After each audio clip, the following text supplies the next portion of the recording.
Dear student, BF education final year की measurement and evolution in education paper की second unit statistics in introduction के साथ आपके लिए लेकर हम हाजिर हैं यहाँ पर। तो हम शुरू करेंगे इस पेपर को।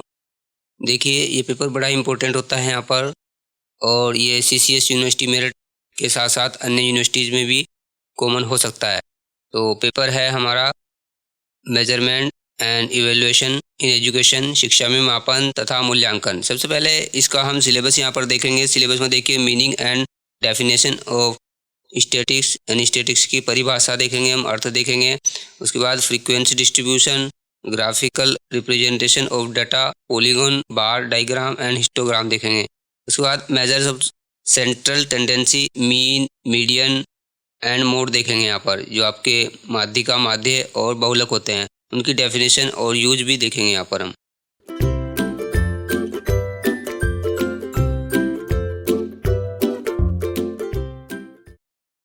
वस्तुनिष्ठ प्रश्न एमसीक्यूज के साथ देखिए, सबसे पहला हमारा यहाँ पर जो हेडिंग रहेगा वो सांख्यिकी, अर्थ एवं परिभाषाएं, विकास, statistics, meaning, definition and development से रिलेटेड यहाँ पर रहेगा। फर्स्ट क्वेश्चन यहाँ पर है कि सांख्यिकी शब्द की उत्पत्ति किस शब्द से हुई, यानी the word statics originate from which word. जो स्टैटिक्स शब्द है वो किस शब्द से लिया गया। यहाँ पर देखिए 4 ऑप्शन दिए गए हैं ABCD। तो ये किस शब्द से यहाँ पर इसकी उत्पत्ति हुई है, तो यहाँ पर इसकी उत्पत्ति हुई स्टेटस से, यानी ऑप्शन ए इज यहाँ पर right answer. Now question number 2, सांख्यिकी से हमारा तात्पर्य तथ्यों से है जो पर्याप्त सीमा तक अनेक प्रकार के कारणों से प्रभावित होते हैं। यानी कुछ यहाँ पर देखिए कुछ तथ्य हैं, कुछ फैक्ट्स हैं जिनसे सांख्यिकी से तात्पर्य होता है, और वो पर्याप्त सीमा तक कुछ कारणों से प्रभावित भी होते रहते हैं। ये एक परिभाषा है, और बहुवचन के रूप में सांख्यिकी की ये परिभाषा प्रतिपादित की गई है, यानी किसने दी है यहाँ पर। दोबारा question, by statistics we mean facts, जो फैक्ट होते हैं विच to a substantial extent are affected by a variety of factors. The definition of statistics is plural form y pronounced, यानी ये बहुवचन के रूप में दी गई है, प्लुरल के रूप में दी गई है। तो ये किसके द्वारा दी गई है, ये परिभाषा जो दी गई थी ये यूल एवं कैंडल द्वारा, बाय यूल एंड कैंडल। तो यहाँ पर option B is right answer. Question number 3, प्राचीन काल में सांख्यिकी को कहा जाता था। In ancient time statistics was called. Option देखिए यहाँ पर अंकगणित या विज्ञान या कला या दर्शन। तो प्राचीन काल में सांख्यिकी को अरिथमेटिक या अंकगणित के नाम से जाना जाता था, इसलिए option A is right answer. Now question number 4, सांख्यिकी शब्द का प्रयोग सर्वप्रथम कब हुआ, यानी when was the word statics first use. यहाँ पर ऑप्शन दिए गए 1750 या 1850 या 1950 या 2014। तो सांख्यिकी जो शब्द का जो यूज हुआ था वो 1750 में हुआ था, इसलिए option A 1750 is right answer. Question number 5, सांख्यिकी के विकास में किसने योगदान दिया है, यानी who has contributed to the development of statistics. तो बर्नौली ने यहाँ पर सांख्यिकी के विकास में योगदान दिया था, इसलिए option B Bernoulli is right answer.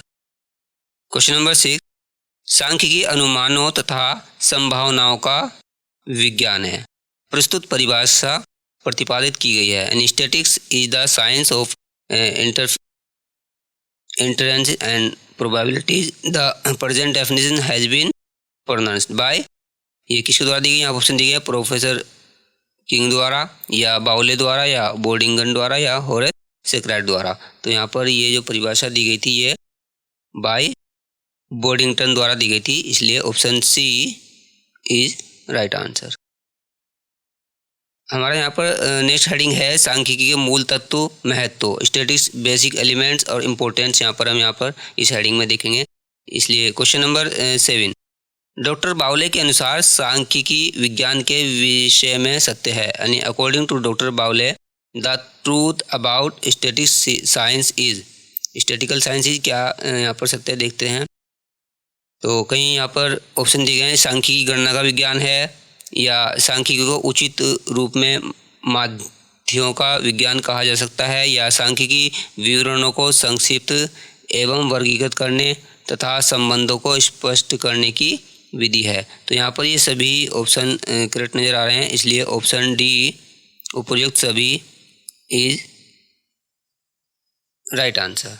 Question number 8, सांख्यिकी का संबंध है यानी statistics is related to, option दिए गए वैज्ञानिक पद्धति से, या गणित के सिद्धांतों से, या ज्ञान प्राप्त करने की संख्यात्मक प्रविधियों से, या तथ्यों की केंद्रीय प्रवृत्तियों से। तो जो सांख्यिकी है उसका संबंध ज्ञान प्राप्त करने की संख्यात्मक प्रविधियों से होता है यानी न्यूमेरिकल मेथड से होता है, इसलिए ऑप्शन सी ज्ञान प्राप्त करने की संख्यात्मक प्रविधियों से is right answer. Next heading हमारा आवृत्ति बंटन frequency distribution. Now question number 9, प्रदत्तों में किसी संख्या के बार बार आने की प्रवृत्ति को कहते हैं यानी the tendency of A number two appear again and again in given number is called, यानी कोई नंबर बार बार आता है तो उसको क्या कहते हैं, आवृत्ति कहते हैं, या आवृत्ति वितरण कहते हैं, या आवृत्ति विस्तार, या इनमें से कोई नहीं। तो ये फ्रीक्वेंसी कहलाती है यानी आवृत्ति होती है जो कोई भी नंबर बार बार आता है, इसलिए ऑप्शन ए आवृत्ति या frequency right answer. Next heading संचयी आवृत्ति cumulative frequency. Option question number 10, औजायु बनाने के लिए वर्गांतराल के साथ साथ क्या आवश्यक है यानी what is required along with class interval to make ogive. Option दिए गए यहाँ पर आवृत्ति फ्रीक्वेंसी, या प्रतिशत संचयी आवृत्ति परसेंट कम्युलेटिव फ्रीक्वेंसी, या संचयी आवृत्ति कम्युलेटिव फ्रीक्वेंसी, या ये सभी ऑल ऑफ दीज। तो यहाँ पर औजायु बनाने के लिए हमें संचयी आवृत्ति की जरूरत पड़ती है, इसलिए ऑप्शन सी संचयी आवृत्ति cumulative frequency is right answer. Now question number 11, किसी समूह की माध्यिका के लिए मॉडल कक्षा के चयन का आधार होता है यानी the basic for the selection of model class for the median of group is. Option दिए यहाँ पर विस्तार एक्सटेंशन, या कुल आवृत्ति टोटल फ्रीक्वेंसी, या आवृत्ति फ्रीक्वेंसी, या संचयी आवृत्ति कम्युलेटिव फ्रीक्वेंसी। तो यहाँ पर ऑप्शन डी संचयी आवृत्ति is right answer. Question number 12, संचयी बारंबारता वक्र को कहा जाता है यानी the cumulative frequency curve is called वृत्तीय चित्र पाई डायग्राम, या आयत चित्र हिस्टोग्राम, या बारंबारता बहुभुज फ्रीक्वेंसी पॉलीगॉन, या औजायु। तो इसको औजायु कहा जाता है, इसलिए option D ogive is right answer. Question number 13, त्वरण या औजायु वक्र का दूसरा नाम है other name of ogive curve is आवृत्ति वक्र फ्रीक्वेंसी कर्व, या आवृत्ति आयतचित्र फ्रीक्वेंसी हिस्टोग्राम, या आवृत्ति बहुभुज फ्रीक्वेंसी पॉलीगॉन, या संचयी आवृत्ति वक्र कम्युलेटिव फ्रीक्वेंसी कर्व। तो ऑप्शन डी संचयी आवृत्ति curve is right answer. Question number 14, वर्गांतर class difference is.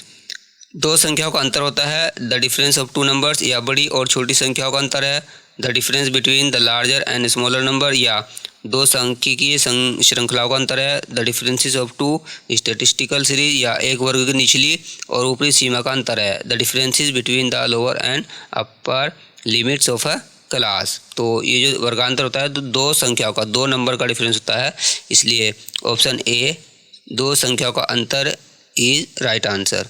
Question number 15, संचयी आवृत्ति का उपयोग किस ग्राफीय निरूपण में किया जाता है यानी cumulative frequency used in which graphical representation. तो यहाँ पर दिया गया है स्तंभाकृति आयतचित्र या हिस्टोग्राम, या आवृत्ति बहुभुज फ्रीक्वेंसी पॉलीगॉन, या त्वरण औजायु, या पाई डायग्राम।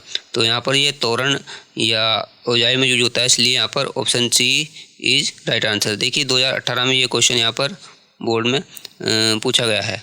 क्वेश्चन नंबर 16, किसी 10 सदस्यीय समूह के उच्चतम प्राप्तांक और निम्नतम प्राप्तांक के अंतर को कहते हैं यानी the difference between the highest score and the lowest score of A 10 member group is called.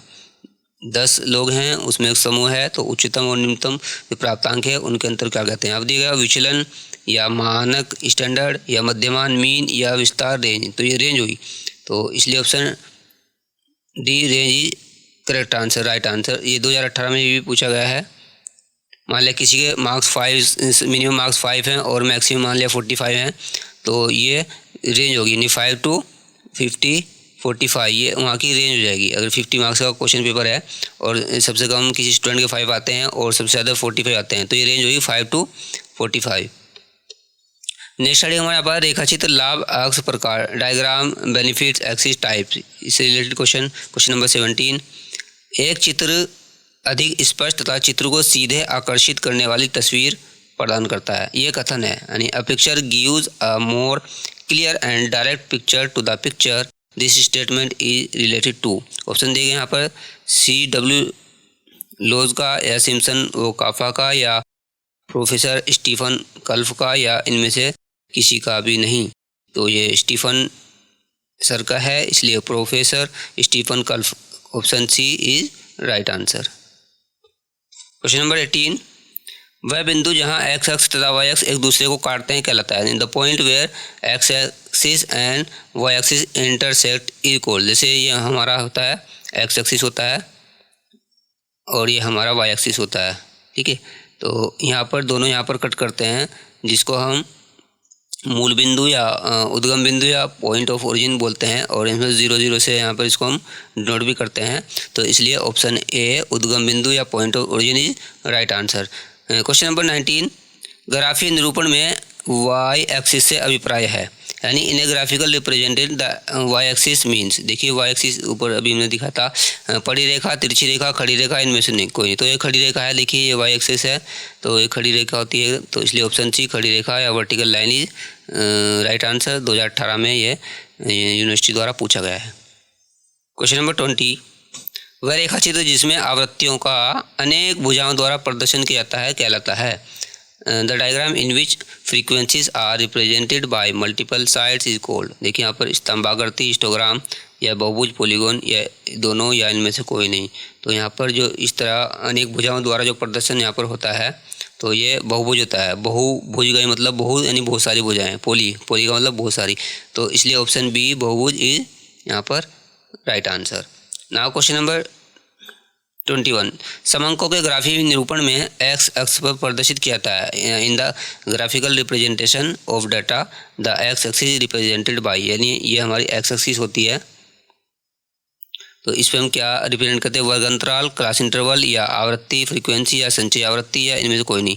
तो यहाँ पर देखिए वर्ग अंतराल हम ऐसे दिखाते हैं, वर्ग अंतराल होते हैं, तो ये एक्स एक्सिस पर ही डिनोट किया जाता है, इसलिए ऑप्शन ए वर्ग अंतराल या class interval is right answer. Question number 22। निम्नलिखित में से एक्स अक्ष को स्पर्श नहीं करने वाला ग्राफीय चित्रण है, यानी the which of the following is a graphical represented non touching the x axis. X axis होती है, इसको जो टच नहीं करता, पाइक डायग्राम या तोरण या स्तंभाकृति या हिस्टोग्राम या आवृत्ति, बहुभुज, फ्रीक्वेंसी, पॉलीगॉन। तो जो फ्रीक्वेंसी पॉलीगॉन होता है वो एक्सिस को यहाँ पर स्पर्श नहीं करता, इसलिए ऑप्शन डी आवृत्ति बहुभुज is right answer. Now question number 23। निम्नलिखित ग्राफीय निरूपण में से किसकी आवृत्ति आयताकार होती है। Which of the following graphical representation have a rectangular shape. किसकी आयताकार होती है, देखिए ऑप्शन दिए हैं आवृत्ति बहुभुज, फ्रीक्वेंसी पॉलीगन या आवृत्ति वक्र, फ्रीक्वेंसी कर्व या स्तंभाकृति, आयचित्र, हिस्टोग्राम या तोरण। तो देखिए इस तरह से होता है, ऐसे हम इसको देखते हैं, इस तरह से हम शो करते हैं, है ना, इस तरह से हम इसका ग्राफ बनाते हैं, इसलिए ऑप्शन सी स्तंभाकृति या histogram is right answer. Next study हमारा केंद्रीय प्रवृत्ति, अर्थ, माप के प्रभाव, यानी central tendency, meaning, types of measure. Now question number 24।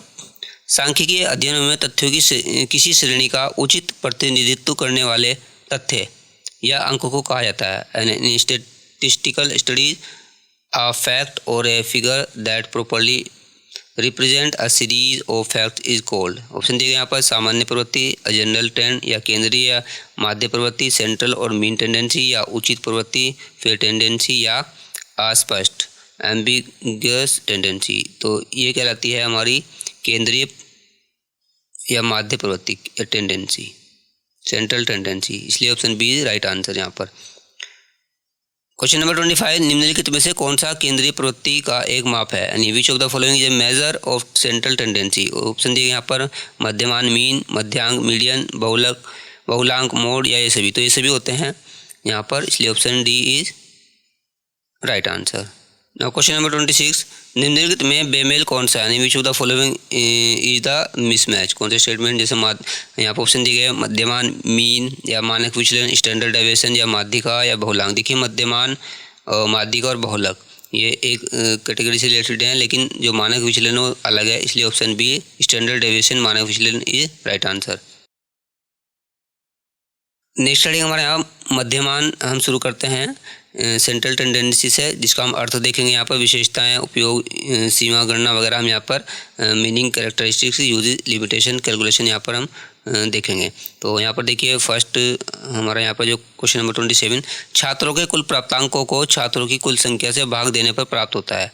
ठीक है, मान लिया किसी कक्षा में 10 छात्र हैं और उनके जो प्राप्तांक है, कुछ उनके प्राप्तांक है, तो उनके जो प्राप्तांक होंगे उन सबको हम क्या करते हैं, सबको जोड़ लेते हैं, प्लस कर लेते हैं और फिर उन छात्रों की संख्या से डिवाइड या भाग कर देते हैं। तो फिर हमें क्या मिलता है, the total marks of the student divided by the total number of student is obtained. यहाँ पर देखा है विचलन या सहसंबंध या माध्यिका या मध्यमान। तो ये मीन होता है या मध्यमान होता है, जिसको हम एवरेज भी बोलते हैं। तो यही यहाँ पर आंसर है। इसमें क्या करते हैं, सबको हम मान लिया किसी के मार्क्स हैं 5, 3, 4, इस तरह से हमारे 3 स्टूडेंट हैं और इनके ये मार्क्स हैं, तो हम इसको 3 से डिवाइड कर देते हैं सबको ऐड करके। तो 5, 3, 8 और 4, 12, तो 12/3 और 3, 4 या 12, तो 4 आंसर आएगा। तो ये औसत या मध्यमान या मीन यहाँ पर कहलाता है। क्वेश्चन नंबर 28, मध्यमान को कहा जाता है, यानी द मीन इज कॉल्ड, सांख्यिकी माध्य या प्रतिरूपी मूल्य या सारांश अंक या ये सभी। तो मध्यमान को हम स्टैटिस्टिकल मीन या सांख्यिकी माध्य कहते हैं, इसलिए option A is right answer. Now question number 29, मध्यमान या समानांतर माध्य के विषय में सत्य है, and it is true about the mean और अरिथमेटिक मीन दैट। ये सबसे अधिक प्रचलित माध्य है या इसका प्रयोग प्रत्येक व्यक्ति दैनिक जीवन में करता है या आम भाषा में से औसत कहा जाता है या उपयुक्त सभी कथन। तो ये सभी बात सही हैं। तो सबसे ज़्यादा यूज भी होता है और दैनिक जीवन में इसका यूज भी होता है और इसको हम औसत या एवरेज भी कहते हैं, इसलिए ऑप्शन डी उपयुक्त सभी कथन सत्य हैं is right answer. Question number 30, उत्तम माध्य में इन द बेस्ट मीन निश्चितता एवं स्पष्टता होती है या गणितीय विवेचन संभव होता है या तुलना की अक्षमता होती है, ये सभी गुण आवश्यक हैं। तो देखिए उत्तम माध्य अगर है तो उसमें सभी चीज़ें वहाँ पर मौजूद होनी चाहिए, इसलिए ऑप्शन डी ये सभी गुण आवश्यक हैं, ये right answer. Now question number 31, उत्तम माध्य के विषय में सत्य है, यानी true about the best mean is. Option, माध्य सारणी के अंकों पर निर्भर होना चाहिए या माध्य की गणना सरल एवं सुगराह्य होनी चाहिए या माध्य एक निरपेक्ष संख्या होनी चाहिए या ये सभी। तो ये सभी यहाँ पर बातें सही हैं, इसलिए ऑप्शन डी उपयुक्त सभी कथन सत्य हैं is right answer. Question number 32, केंद्रीय प्रवृत्तिमान का सर्वाधिक विश्वसनीय मापक है, यानी the most reliable measure of central tendency is. Option दिए गए माध्यिका या मध्यमान या बहुलक या इनमें से कोई नहीं। अभी हम ऊपर बात कर रहे थे कि जो एवरेज होता है, जो मीन होता है, वो सबसे ज़्यादा यूज होता है, इसलिए ऑप्शन बी मध्यमान या मीन इज यहाँ पर राइट आंसर। 2018 में यूनिवर्सिटी द्वारा पूछा गया है। ऑप्शन क्वेश्चन नंबर 33, मूल प्राप्तांकों में कोई संख्या जोड़ने पर किस सांख्यिकी में परिवर्तन होता है, which number changes when a number is added to the original scores. Option दिए गए मानक विचलन या मध्यमान या उपरोक्त दोनों या इनमें से कोई नहीं, यानी किसी में कोई नंबर जोड़ें तो मूल प्राप्तांकों में तो किस में चेंज होगा, तो जो एवरेज है उसमें चेंज होगा, नहीं मध्यमान में ही चेंज होगा। ये भी 2018 में पूछा गया है। क्वेश्चन नंबर 34, माध्य का दोष या सीमा में या इन डिफेक्ट और रेंज ऑफ मीन में क्या होता है, व्यक्तिगत गुणों की अवहेलना होती है या तुलना की अनिश्चितता होती है या व्यावहारिक प्रयोग की कठिनाई तथा निष्कर्षों की अविश्वसनीयता का दोष होता है या ये सभी दोष होते हैं। हाँ, सभी डिफेक्ट यहाँ पर नजर आते हैं, इसलिए ऑप्शन डी उपयुक्त सभी दोष या all the above defects are right answer. Now question number 35, 1 से 10 तक की संख्या का मध्यमान होगा, the mean of A number from 1 to 10 will be. तो देखिए यहाँ पर अगर हम 1 से 10 तक 1, 2, 3 ऐसे हम 10 तक लिखें और इसको प्लस करें तो यह आ जाएगा 55 आ जाता है। तो इसका एवरेज निकालेंगे हम, तो इस 55 को फिर हम क्या करेंगे 10 से डिवाइड करेंगे तो 10 से जैसे हम डिवाइड करते हैं तो 5.5 आ जाएगा आपका यहाँ पर। तो इसलिए ये इसका मध्यमान या मीन होगा। तो यहाँ पर option A is right answer. Number 36, किसी पदमाला या श्रेणी के समस्त पदों के मूल्य के योग को उनकी संख्या से भाग देने पर प्राप्त होने वाले माध्य को कहते हैं। यानी the mean obtained by dividing the sum of the values of all the terms of a series or series by their number is called. ये मध्यमानी है। कितनी अभी हमने बात की थी कि सभी नंबर को हम ऐड करेंगे और फिर उसको डिवाइड करेंगे जैसे ही तो मीन निकलेगा। जैसे 10 बच्चे हैं, 10 स्टूडेंट हैं, तो सबके प्राप्तांक को हम प्लस करेंगे, जो प्लस करके जो आएगा सम आएगा उसको हम 10 से डिवाइड करके इसका मीन निकाल लेते हैं। इसलिए ऑप्शन ए मध्यमान is right answer. Now question number 37, निम्नलिखित प्रदत्तों का मध्यमान ज्ञात कीजिए। यानी find the mean of the following data. ये कुछ डेटा दिया गया यहाँ पर, तो इसका मीन हमें ज्ञात करना है, तो इन सबको हम ऐड कर लेंगे। जैसे यहाँ पर दिया गया है 5 + 10 + 11 + 8 + 7 + 6 + 2, तो इन सबको ऐड करेंगे और कितने हैं यहाँ पर देख लेते हैं। 1 2 3 4 5 6 7 है यहाँ पर ये। तो इसको ऐड करके जब इसको हम निकालेंगे तो फिर इसको डिवाइड कर लेंगे 7 में, ये आ जाएगा यहाँ पर 49, और इसको हम फिर यहाँ पर 7 से डिवाइड कर लेते हैं तो आंसर आ जाएगा इसका यहाँ पर 7। तो इसलिए option C 7 is right answer. Question number 38, एक क्रिकेट मैच में रोहित शर्मा ने 73 रन, विराट कोहली ने 85 रन और धोनी ने 40 रन बनाए। बताइए तीनों खिलाड़ियों ने मिलकर औसत कितने रन बनाए। In a cricket match Rohit Sharma score 73 run, Virat Kohli score 85 run and Dhoni score 40 run. What is the average run score by the 3 players together. तो देखिए इसको हम इसका औसत निकालने के लिए इन तीनों को प्लस करेंगे। पहले 73 + 85 + 40, और हम इसको क्या करते हैं, इसको 3 से फिर यहाँ पर हम डिवाइड कर लेते हैं, ऐड कर लेंगे 8 और 8 × 12 और 7 19 198, तो डिवाइड बाई 3, तो ये हमारा आ जाता है 3 × 3 3 × 18 1 और 3 × 18, तो 66 आ जाएगा। यानी तीनों खिलाड़ियों ने अगर औसत रन की बात करें तो 66 तीनों ने रन बनाए। यहाँ पर ये औसत होता है।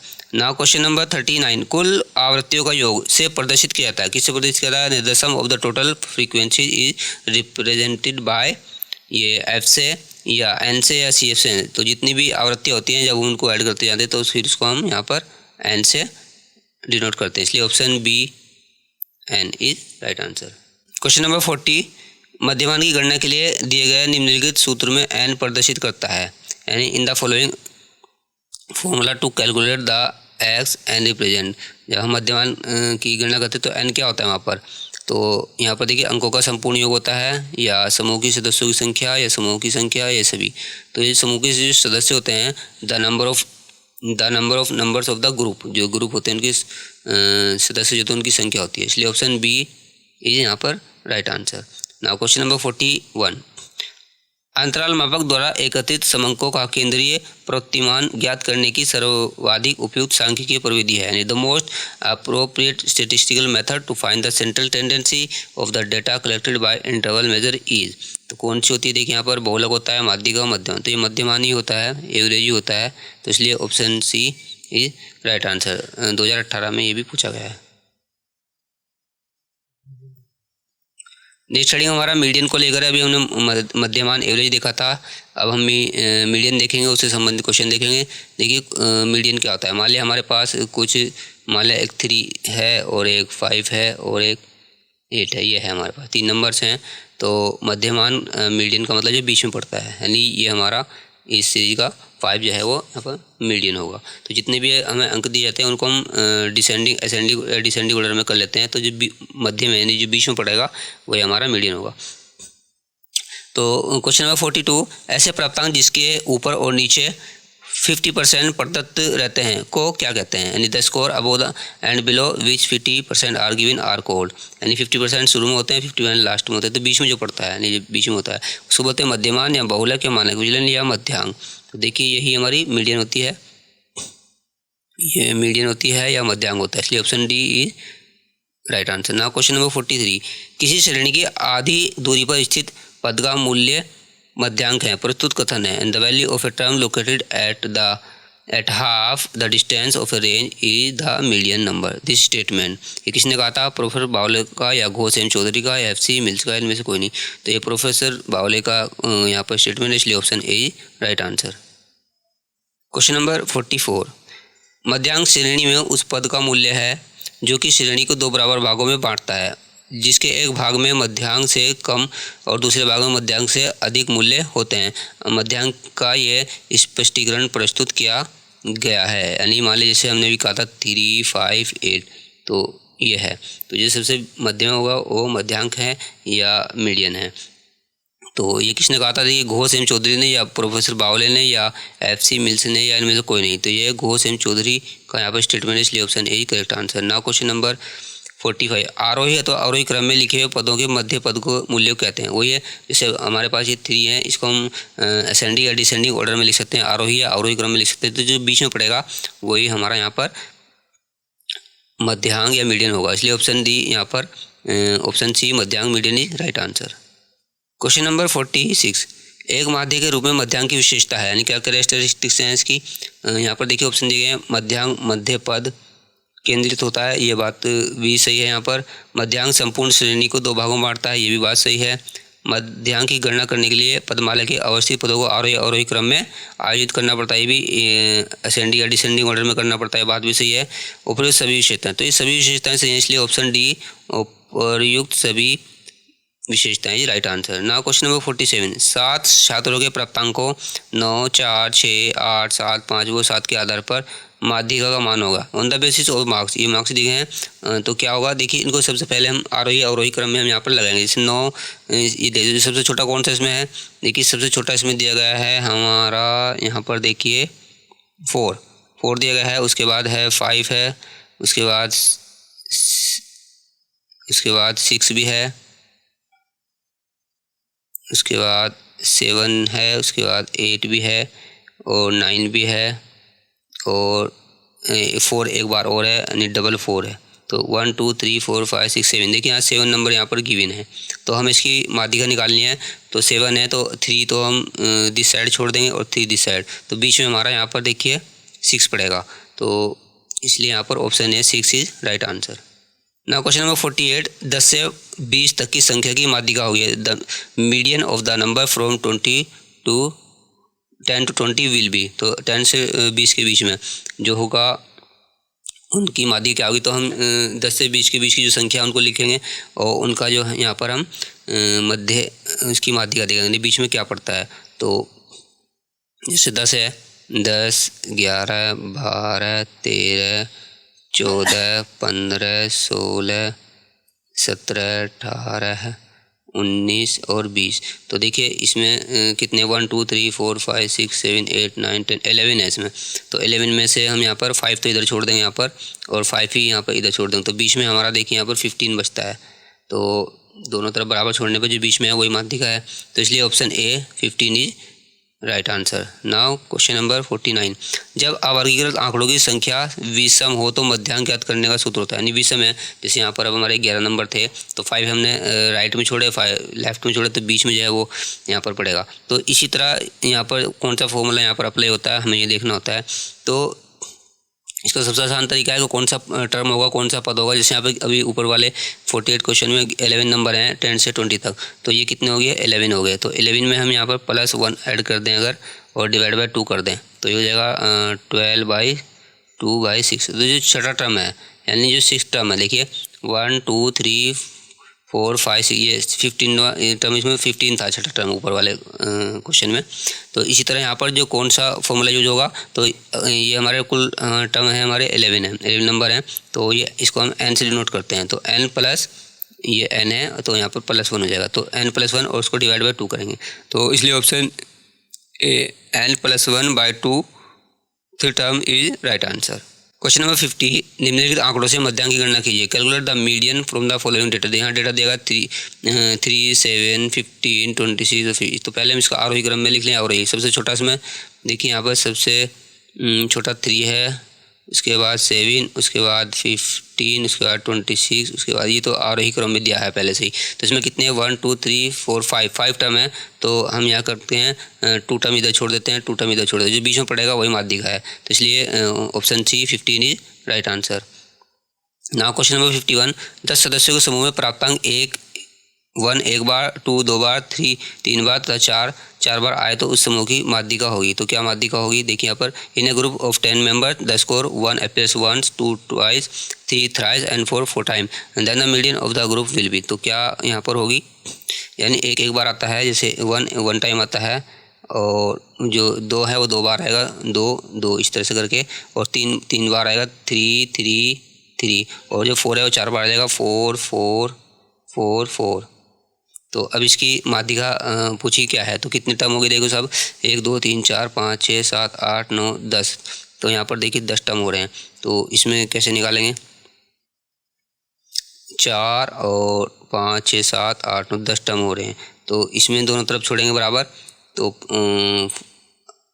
4 एक साइड में हम यहाँ पर छोड़ देते हैं और 4 यहाँ पर छोड़ देते हैं, बीच में बचता है देखिए हमारे यहाँ पर 3 3। तो इन दो जो बीच में 2 बचते हैं, अब जो 2 बचते हैं बीच में, क्योंकि यहाँ पर सम है नंबर, तो इसलिए उन दोनों को फिर हम ऐड करते हैं। जो 2 बीच में बढ़ते हैं 3 + 3 ये बचते हैं, तो इनको दोनों को ऐड करके 2 से डिवाइड कर देते हैं। तो 3 3 6/2 = 3। तो इसलिए यहाँ पर option D 3 is right answer. Next study हमारा बहुलांक या मोड से रिलेटेड है, इसके बारे में भी यहाँ पर स्टडी करेंगे। तो क्वेश्चन नंबर, बहुलांक क्या होता है, जैसे कोई सीरीज दी गई है, उसमें नंबर हैं, तो जो नंबर सबसे ज़्यादा बार वहाँ पर आता है वही हमारा बहुलांक होता है। जैसे मिसाल के तौर पर हम कहेंगे 3 3 2 8 और 8 8 8 5 1 2 इस तरह से। तो देखिए सबसे ज़्यादा नंबर कौन सा नज़र आ रहा है, तो 8 यहाँ पर 3 टाइम्स है, और 8 यहाँ पर 4 टाइम्स आ रहा है। तो इसका मतलब 8 यहाँ पर ये बहुलांक होगा, यानी मोड होगा। तो क्वेश्चन नंबर 52, किसी पद श्रेणी में जिस अंक की आवृत्ति सर्वाधिक होती है उसे कहा जाता है। The number which has the highest frequency in a term series called. तो ऑप्शन दिए गए मध्यांक, बहुलांक, मध्यमान या चतुर्थांश। तो ये बहुलांक होता है या मोड होता है, तो इसलिए option B right answer. Now question number 53, किसी समूह में सबसे अधिक आवृत्ति वाली रखने वाली संख्या को कहते हैं। The number having the highest frequency in a group is called. ये भी बहुलक है, इसलिए option C is correct answer. 2018 में पूछा भी जा चुका है।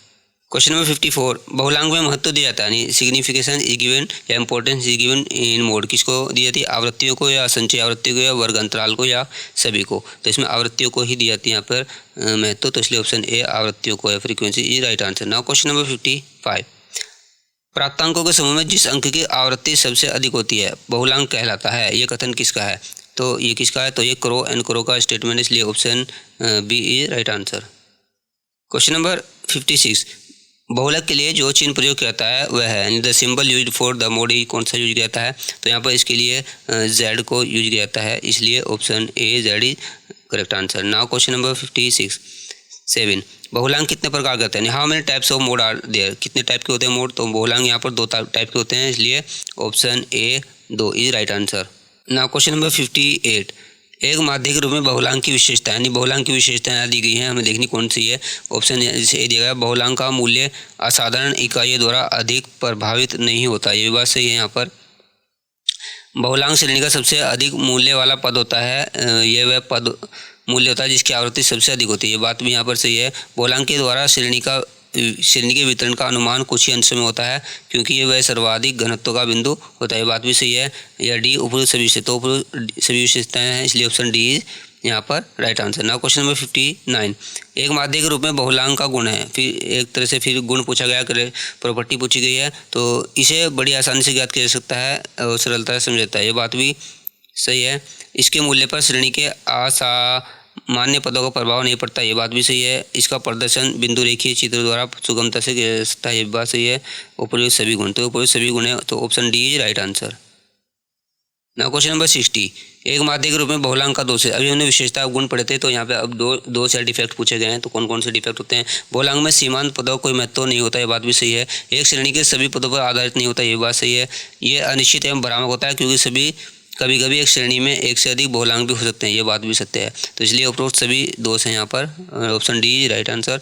नाउ क्वेश्चन नंबर 61, यदि हमें किसी साबुन विशेष की बिक्री का औसत ज्ञात करना है तो किस केंद्रीय माप का प्रयोग करेंगे। If we want to find the average of sale of particular shop which central measure will we use, यानी हमारी शॉप है उसमें वो सारे साबुन हैं, तो किसी एक टाइप के साबुन को मान लिया हम लेते हैं यहाँ पे डेटॉल वाला साबुन, तो उसकी हमें देखनी है कि बिक्री, तो हम किसका यूज करेंगे, यानी मीन का करेंगे, मीडियन का या मोड का करेंगे। तो यहाँ पर हम मोड का यूज करेंगे, इसलिए ऑप्शन सी बहुलांक मोड इज राइट आंसर।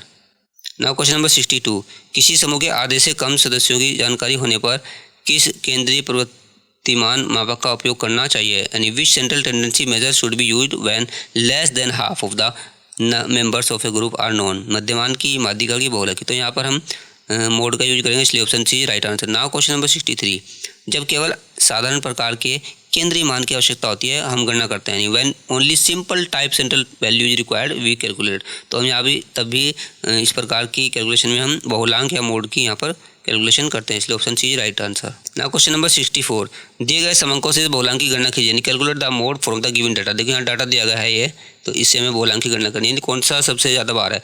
तो इसको आसान तरीका ये होता है, सबसे पहले शुरू से हम शुरू करते हैं। सबसे पहले 9 है जैसे, तो 9 1 टाइम है, उसके बाद 10 है, उसके बाद 10 है, उसके बाद 11 है, ऐसे काउंट करते जाएंगे। फिर 16 है, ये 1 टाइम, फिर 18 है 1 टाइम, फिर 18 है 1 टाइम, उसके बाद 19 है 19 है 1 टाइम, फिर 21 है 1 टाइम, फिर 19 है तो यहाँ पर लगाएंगे, उसके बाद फिर 19 है तो यहाँ लगाएंगे।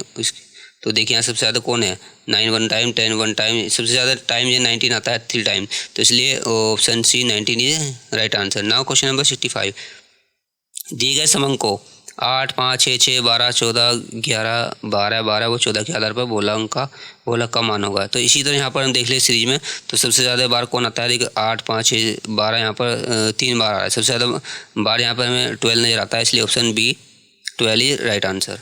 नाउ क्वेश्चन नंबर 66, बहुलांक, माध्यिका और मध्यमान के संबंध को किस सूत्र द्वारा प्रदर्शित करता है। The relation of the mode, median and mean is represented by which formula, यानी अगर हमारे पास तीनों गिवन हो तो हम उस तीनों को किस फॉर्मूले के द्वारा एक सूत्र में बांध सकते हैं। तो देखिए यहाँ पर मोड होता है, मीडियन होती है और मध्यमान, तो यहाँ पर ऑप्शन बी यहाँ पर सही आंसर होगा, क्योंकि देखिए यहाँ पर मोड दिया गया है। तो जो मोड होता है हमारा, तो मोड इज इक्वल होता है हमारा 3 टाइम्स मीडियन, यानी मीडियन को 3 से मल्टीप्लाई करेंगे और माइनस कर देंगे 2m, यानी मीन, ठीक है। यानी मोड इक्वल होता है मीडियन को 3 टाइम्स और मोड जो हमारा मीन होता है उसको 2 टाइम मल्टीप्लाई करेंगे और आपस में डिफरेंस कर देंगे तो मोड आ जाएगा, इसलिए option B right answer. Now question number 67, 10 सदस्यों के समूह की माध्यिका 10 व मध्यमान 9 है तो बहुलक होगा। अभी जो ऊपर हमने फॉर्मूला बताया था उससे हम बहुलक निकाल सकते हैं, तो उससे जैसे ऊपर फॉर्मूला देगा उसमें क्या करें हम, 3 का 3, जो मीडियन कितनी है हमारा 10 है तो 10 से मल्टीप्लाई करेंगे, उसके बाद -2 और जो हमारा जो मीन है मध्यमान 9 है, तो देखिए तो कितना हो जाएगा, 3 धाम 30 30 हो जाएगा और 9 2 18 हो जाएगा, तो माइनस करेंगे तो 12 आ जाएगा, तो इसलिए option C 12 is right answer.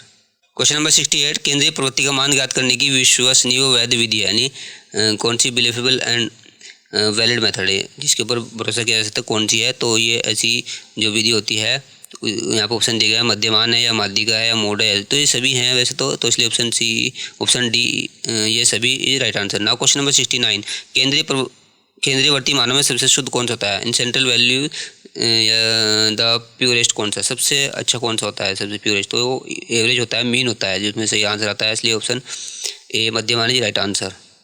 Now question number 70, केंद्रीय मानों में सबसे कम शुद्ध मान होता है, in central value the least purest value को, सबसे कम जो प्योरेस्ट होता है वो कौन सा होता है, वो मोड ही होता है, इसलिए option D mode is right answer. Now question number 71, यदि किसी व्यवस्थित आंकिक श्रृंखला के मध्य के कुछ अंक मिट जाएं तो उससे कौन सा माप प्रभावित होगा, यानी एक सीरीज में दिए नंबर तो बीच में से कुछ अगर वहाँ से इरेज होते हैं हो जाते हैं तो किसके ऊपर फर्क पड़ेगा, यानी मध्यांक के मीडियन के पड़ेगा या मीन के पड़ेगा, मोड पड़ेगा या मध्यांक और औसतांक या मीडियन और मोड इसके ऊपर पड़ेगा। तो यहाँ पर जो सबसे ज़्यादा असर जो पड़ता है वो मीडियन के ऊपर पड़ता है और उसके बाद मीन के ऊपर पड़ता है, मोड के ऊपर नहीं पड़ता, कम पड़ता है, इसलिए ऑप्शन डी मध्यांक और औसतांक यानी median and mean is right answer. Now question number 72, किसी समूह का मध्यमान, माध्यिका और बहुलांक समान है तो वह समूह कहलाता है, यानी तीनों इक्वल हैं। What is the group called if mean, median and mode are equal, यानी उदासीन कहलाएगा या विषम कहलाएगा या सम कहलाएगा, इनमें से कोई नहीं। 2018 में ये पूछा गया है। तो देखिए इस तरह का जो समूह है वो सम कहलाएगा। ऑप्शन सी सम या इवन ही राइट आंसर। इस यूनिट का जो अंतिम प्रश्न है डियर स्टूडेंट्स वो आपके लिए है, आपको उसका आंसर करके बताना है। क्वेश्चन सुन लीजिए 73। सामान्य वितरण वक्र एनपीसी में मध्यमान, माध्यिका व बहुलांक का मान होता है। In the value of mean, median and mode in NPC will be, समान होगा या मध्यमान का सर्वाधिक होगा या समान होगा या माध्यिका का सर्वाधिक होगा। तो आपको ये यहाँ पर कमेंट करके बताना। तो इस तरह से इस पेपर की 4 यूनिट है हमारी, तो 4 यूनिट में से हमारी 2 यूनिट कंप्लीट हो जाती हैं। तो इसके बाद हम तीसरी यूनिट के साथ आपके सामने फिर आएंगे। तब तक thank you. Dear student and प्यारे बच्चों, अगर आप ये सभी सीरीज के नोट्स पढ़ना चाहते हैं और अपनी नॉलेज को बढ़ाना चाहते हैं तो आप डिस्क्रिप्शन में जाकर यहाँ पर जितनी भी हमारी यह वेबसाइट पर जाकर आप इन सभी नोट्स को यहाँ पर पढ़ सकते हैं और अपनी अध्ययन को जारी रख सकते हैं।